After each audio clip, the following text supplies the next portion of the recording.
Beberapa waktu sesudah kedatangan malaikat Gabriel, berangkatlah Maria dan bergegas menuju sebuah kota di pegunungan Yehuda.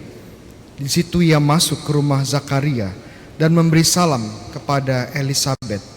Ketika Elisabet mendengar salam Maria, melonjaklah anak yang di dalam rahimnya, dan Elisabet pun penuh dengan Roh Kudus, lalu berseru dengan suara yang nyaring, "Diberkatilah engkau di antara semua perempuan, dan diberkatilah buah rahimmu. Siapakah aku ini, sampai ibu Tuhanku datang dan mengunjungi aku? Sebab sesungguhnya ketika salammu sampai di telingaku, anak yang di dalam rahimku melonjak kegirangan. Berbahagialah ia yang percaya, sebab Tuhan yang dikatakan kepadanya, sebab firman Tuhan yang dikatakan kepadanya akan terlaksana." Lalu kata Maria, "Jiwaku memuliakan Tuhan, dan hatiku bergembira karena Allah juru selamatku, sebab ia telah memperhatikan kerendahan hambanya.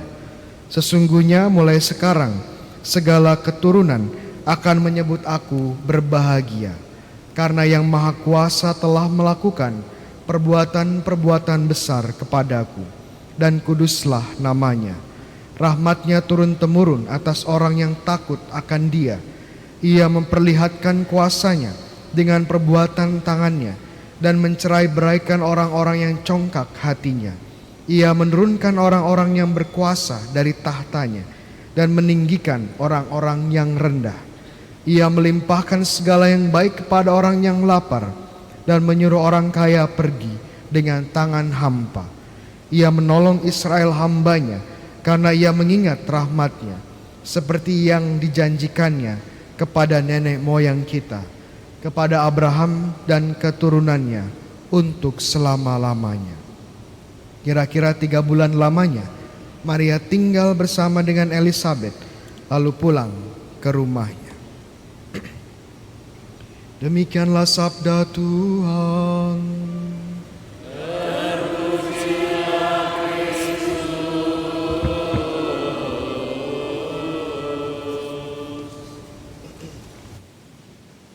Saudara sekalian, pada kesempatan ini, pada hari ini kita bersama-sama merayakan Hari Raya Bunda Maria yang diangkat ke surga.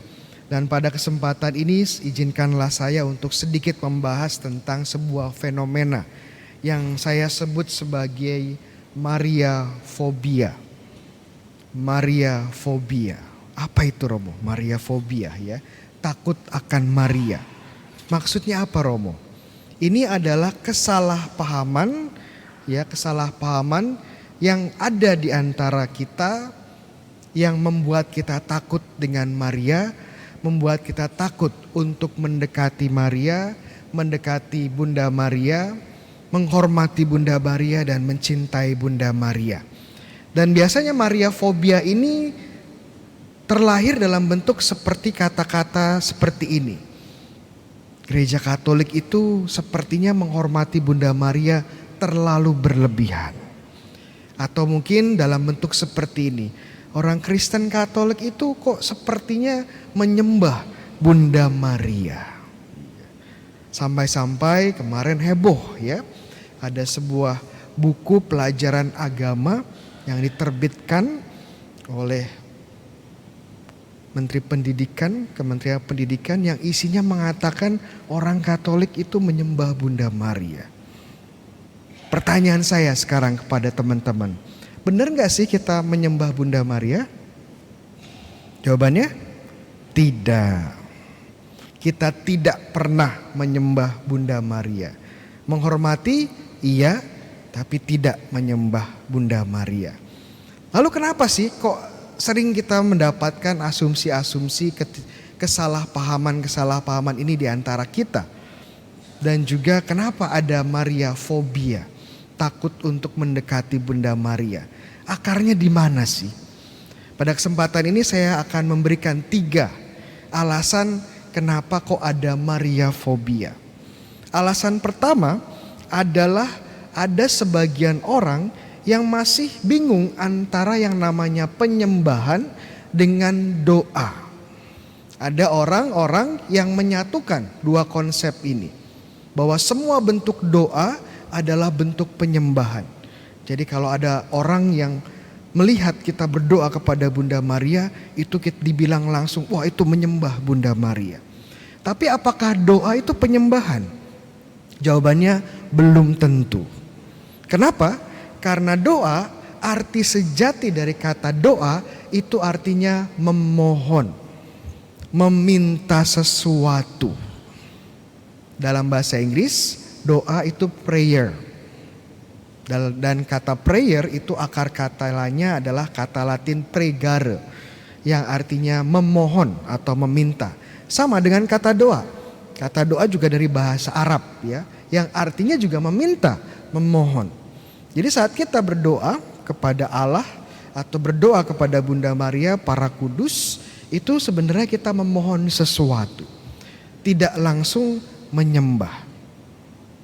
Sama seperti saat kita memohon sesuatu kepada orang tua kita, atau kita minta ke orang tua kita untuk mendoakan kita kepada Tuhan, atau kita mendekati seseorang, romo atau suster, romo minta tolong saya didoakan. Itu sebenarnya sama saat kita mendekati Bunda Maria. Saat kita mendekati Bunda Maria, sebenarnya kita minta Bunda Maria mendoakan kita kepada putranya Yesus. Semakin dekat dengan Yesus, pasti semakin didengar. Bunda Maria sangat dekat dengan Tuhan Yesus. Lah, ibunya sendiri. Iya. Dan dengan pasti ini yang membedakan ya antara doa dan penyembahan. Nah, penyembahan itu apa sebenarnya? Kenapa sedikit berbeda dengan doa? Karena penyembahan sejati, kalau teman-teman baca kitab suci, itu selalu ada apanya? Ada persembahan kurbannya. Ada kurban yang dipersembahkan saat penyembahan. Coba deh teman-teman baca dari buku Kejadian ya pertama sampai buku terakhir di kitab suci. Buku terakhir di kitab suci apa? Ada yang tahu? Iya, ibu dapat pisang ya, Wahyu.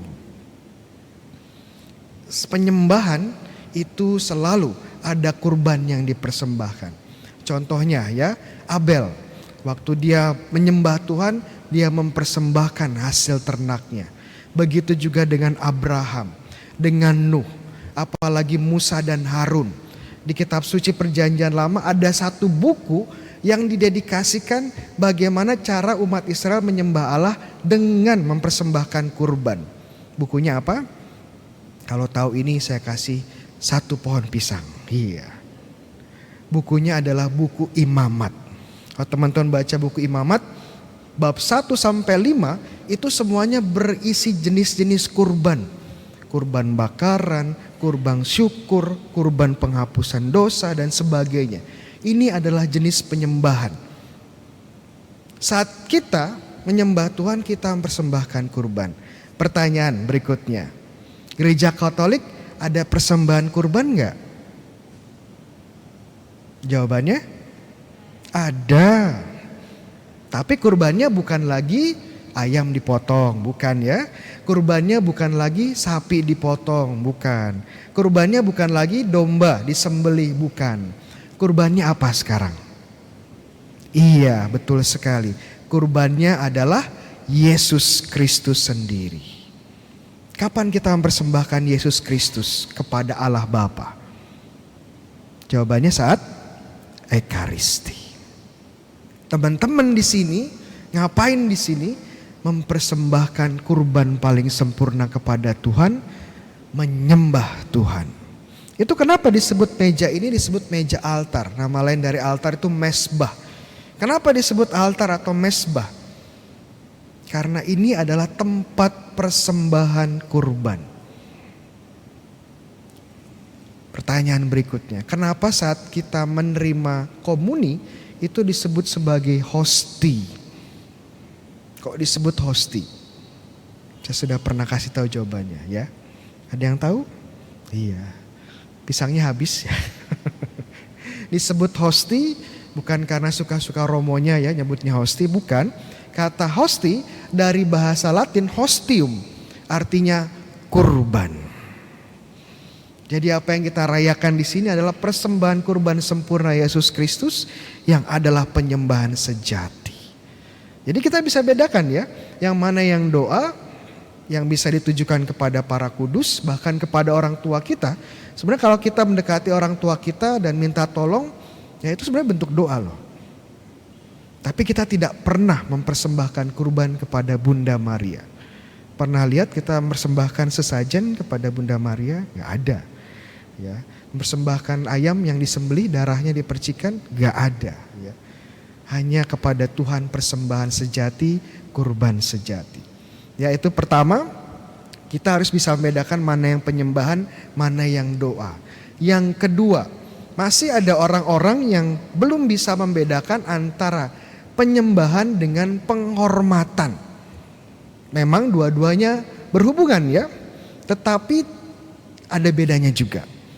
Saya mungkin pakai istilah para teolog biar sedikit mumet ya. Para teolog Katolik itu membedakan antara yang namanya latria dengan dulia. Latria ini bentuk penyembahan hanya kepada Tuhan dengan mempersembahkan kurban tadi, dan dulia ini adalah bentuk penghormatan kepada para kudus, kepada malaikat, dan bahkan kepada manusia. Dan ini bisa dalam berbagai macam bentuk penghormatan. Saat kita mempersembahkan bunga, itu bentuk penghormatan. Saat kita mencium tangan seseorang, itu bentuk penghormatan. Saat kita menunduk bahkan, itu juga bisa bentuk penghormatan. Saat kita memberikan gelar-gelar kehormatan pada orang yang kita hormati, itu juga bentuk penghormatan. Tidak mesti menjadi bentuk penyembahan. Contoh, kalau kita hormat dengan orang tua, kita ngapain? Kita cium tangannya kan? Ini anak-anak di sini masih suka cium tangan orang tua. Itu kan bentuk penghormatan ya, bukan bentuk penyembahan. Kita nggak menyembah orang tua kita ya. Atau saat kita memberikan bunga ya kepada mama yang lagi ulang tahun hari ini ya. Ya mungkin hari ini mama ulang tahun, kita kasih bunga ya. Itu bentuk penyembahan? Bukan, itu penghormatan. Kalau kita memberi gelar kehormatan, contohnya saya disebut sebagai Romo ya. Romo itu kan gelar kehormatan. Apakah teman-teman menyembah saya? Tidak, itu hanya gelar penghormatan. Hanya sekedar menghormati. Dan kita tidak memberikan latria atau penyembahan kepada Maria, tetapi penghormatan. Kenapa kita kasih bunga ya? Kenapa Maria punya banyak gelar kehormatan? Ini semua bentuk penghormatan. Yang terakhir, ada beberapa orang yang melihat relasi antara Tuhan dengan ciptaan itu relasi oposisi atau relasi persaingan. Jadi kalau Tuhan ini dicintai, Tuhan ini nomor satu, berarti kita tidak boleh mencintai sesama kita, tidak boleh menghormati sesama kita lebih dari Tuhan. Kalau enggak, ada persaingan antara Tuhan dan ciptaan. Makanya orang-orang yang melihat kita menghormati Bunda Maria, mencintai Bunda Maria, kaget ya. Kalian kok menghormati Bunda Maria keterlaluan? Ini kan tidak senang Tuhannya. Seolah-olah tidak menghormati Tuhan, seolah-olah tidak mencintai Tuhan. Tunggu dulu, karena relasi antara ciptaan dan pencipta, antara Allah dengan ciptaan itu bukan relasi oposisi atau relasi persaingan. Contoh sederhana ya, siapa di sini yang punya anak, bapak ya, banyak bapak yang di sini yang punya anak. Seorang bapak yang baik pasti akan memberikan yang terbaik kepada anak-anaknya ya. Memberikan pendidikan, memberikan sandang pangan papan, memberikan apalagi ya, warisan. Kalau anaknya butuh sesuatu pasti diberikan. Kenapa? Karena bapak yang baik pasti pengen anak-anaknya sukses dalam hidup. Nah, seandainya anaknya sukses nih ya, anaknya jadi juara kelas dan kemudian maju mendapatkan piala di sekolah. Semua orang tepuk tangan ya, luar biasa ini anak ya, juara kelas, pinter sekali. Kira-kira bapaknya melihat anaknya diberi tepuk tangan bapaknya marah nggak? Enggak. Bapaknya akan bilang, oh nggak boleh kalian beri tepuk tangan ke dia, beri tepuk tangan ke saya. Saya yang memampukan dia. Kira-kira seperti itu nggak bapaknya? Enggak. Bapaknya akan bangga, akan ikut senang dengan prestasi anaknya. Sama seperti Allah kita. Dia memampukan kita, memampukan Bunda Maria menjadi berprestasi secara rohani. Dan saat kita menghormati Bunda Maria, kita juga memberikan hormat kepada Allah yang memampukan. Contoh kedua, di sini banyak bapak-bapak ya, nggak sebanyak ibu-ibu ya. Bapak-bapak di sini pasti cinta mati dengan istrinya, ya. Istri yang sah ya. Istrinya, pasti kan? Kok hanya sedikit yang nunduk ya? Iya, pasti cinta mati dengan istrinya, semua diberikan, waktu, tenaga, ya, perhatian, hidupnya. Pertanyaan saya, saat memberikan seutuhnya kepada istrinya, kira-kira Tuhan cemburu nggak? Kamu seharusnya mencintai saya lebih dari istri kamu. Tidak, Tuhan tidak akan cemburu. Kenapa? Karena kita mencintai Tuhan melalui cinta kita terhadap keluarga. Saat seorang bapak di sini mencintai secara total kepada istrinya, itu bentuk cintanya kepada Tuhan. Tidak ada persaingan antara manusia dengan Tuhan. Sama analoginya seperti kalau kita punya anak ya, dan bapak ini mencintai anaknya luar biasa sekali. Kira-kira ibu akan cemburu nggak? Tidak. Justru ibunya merasa senang, merasa juga dicintai. Sama, saat kita mencintai Bunda Maria, kita sebenarnya mengekspresikan cinta kita kepada Tuhan sendiri. Jadi jangan takut ya, kita buang jauh-jauh Mariafobia ini. Jangan takut untuk mendekati Bunda Maria, jangan takut menghormati Bunda Maria, jangan takut mencintai Bunda Maria. Karena saat kita menghormati Bunda Maria, mencintai Bunda Maria, kita menghormati dan mencintai Allah sendiri. Tuhan memberkati.